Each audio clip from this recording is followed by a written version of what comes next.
उजनी आणि वीर धरणातील विसर्गामुळे पंढरपुरात पुराची भीती तर कोल्हापुरात घाट माथ्यावर पावसाचा जोर वाढला।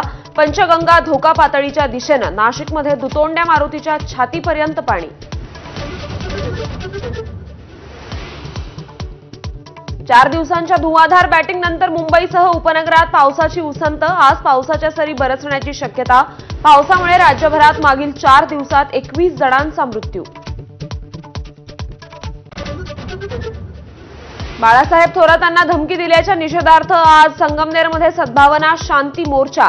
महाविकास आघाडी, विविध पुरोगामी संघटना, कीर्तनकार संग्राम भंडारेंचा विरोध करणार।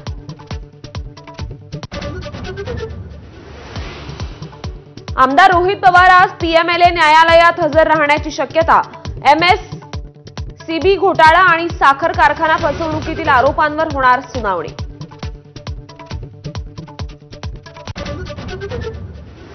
$70,000 कोटींच्या सिंचन घोटाळ्यातील बाळगंगा प्रकल्पाप्रकरणी राज्य सरकारला मोठा धक्का। बाळगंगा धरणाचं काम पाहणाऱ्या FA एंटरप्राइजेसला 303 कोटींची भरपाई देण्याचे हायकोर्टाचे आदेश।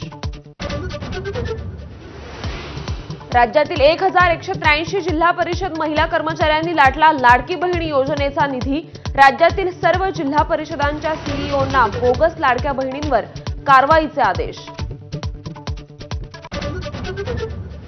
नाशिकमध्ये मंत्री छगन भुजबळांची आज कुंभमेळा तयारीची आढावा बैठक। कुंभमेळा मंत्री गिरीश महाजन असताना भुजबळ बैठक घेत असल्यानं राजकीय चर्चांना उधाण। दिल्लीत पावसाळी अधिवेशनाचा आज शेवटचा दिवस। SIRच्या मुद्द्यावर संसदेत आज पुन्हा गोंधळ होण्याची शक्यता।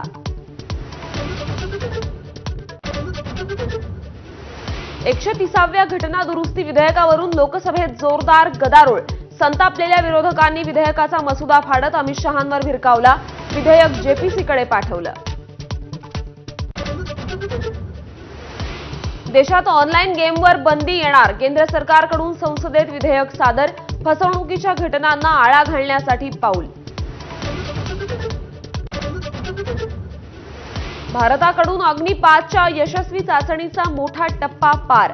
ओडिशातील चांदीपूरवर एकात्मिक चाचणी केंद्रावर 5000 किलोमीटर मारक क्षमतेच्या क्षेपणास्त्राची चाचणी यशस्वी।